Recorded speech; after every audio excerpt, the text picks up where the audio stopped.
Bonjour, je suis Laurent Bonnet, je suis musicien, producteur et ingénieur du son. Je suis également Ableton Certified Trainer. Live 10 introduit un certain nombre de nouveaux devices comme Echo ou bien le synthé à table d'onde Wavetable. Mais il en est un qui est diabolique pour le traitement des batteries, c'est le drum bus. Jusqu'à présent, traiter une batterie était un exercice qui pouvait s'avérer périlleux.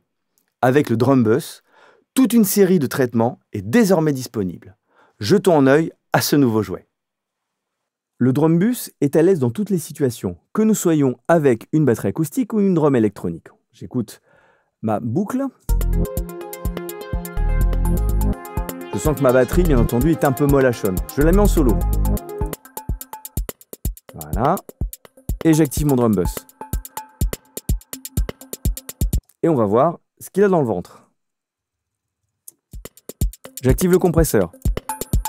Il n'y a qu'à l'activer, ça fonctionne tout seul. Déjà, le son prend de l'ampleur. Ensuite, nous avons un processeur d'harmonique avec 3 niveaux.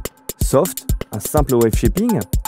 Medium, un peu plus fort, donc il y aura un peu de limiting. Et ensuite, hard, qui est vraiment du hard clipping, avec un beau boost sur les basses. Nous avons un drive qui permet de doser le volume en entrée. Nous avons également un trim, qui est un trim d'entrée à l'intérieur du drum bus avant le compresseur si jamais le son rentre trop fort. Bon là, tout va bien, je reste à 0 dB. Je vais rester en soft et je vais activer le drive. Voilà, on sent déjà que le son prend. Si je passe sur médium, voilà, on sent le limiteur qui est en marche. Et ensuite hard, où là carrément le bas prend toute la place.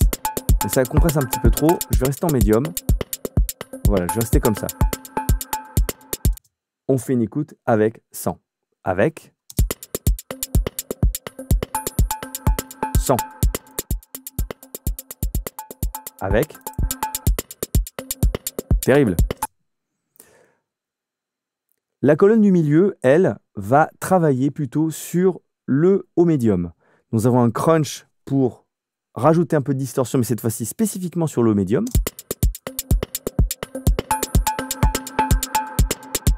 Voilà. Voilà, je pousse à fond. Je vais rester plutôt à des valeurs plus agréables. Ensuite, le bouton Damp, lui, va me permettre de booster telle ou telle fréquence. Et nous agissons sur tout le spectre. Ça part à 500 Hz jusqu'à 20 kHz. Écoutons le balayage de fréquences.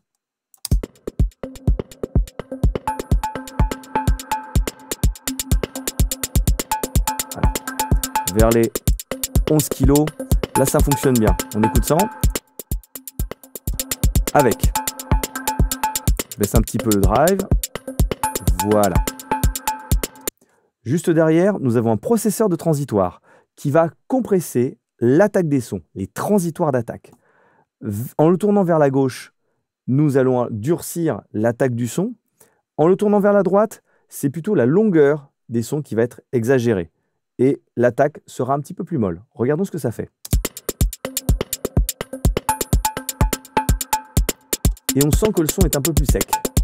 Maintenant, de l'autre côté.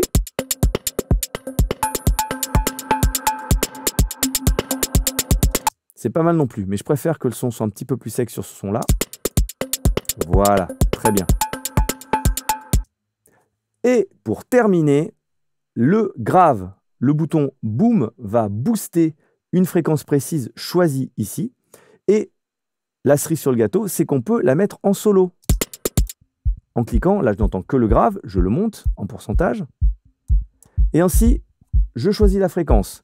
50 Hz, c'est pas mal ici pour cette boucle-là. Et il y a un truc qui est super, ici là, c'est l'équivalent des fréquences en notes. Vous voyez, si je bouge. Donc ce qui est bien, c'est qu'on peut l'accorder. 50 Hz. Et nous avons un decay pour resserrer la fréquence grave que j'ai choisi de booster pour l'avoir plus sèche. Voilà, là je la booste bien. Et on sent que le kick est parti bien fat. Je le baisse. Allez, avec. C'est beaucoup mieux.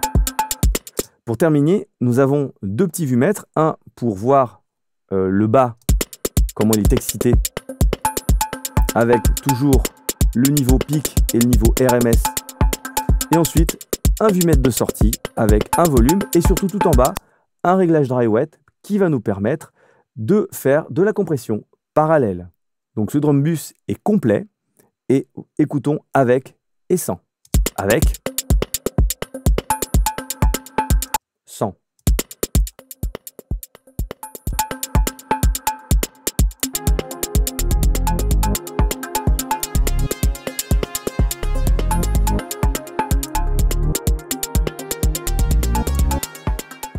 J'espère que ce petit tutoriel sur le drum bus vous aura plu. Je vous laisse en compagnie de mes camarades Ableton Certified Trainer. À très bientôt.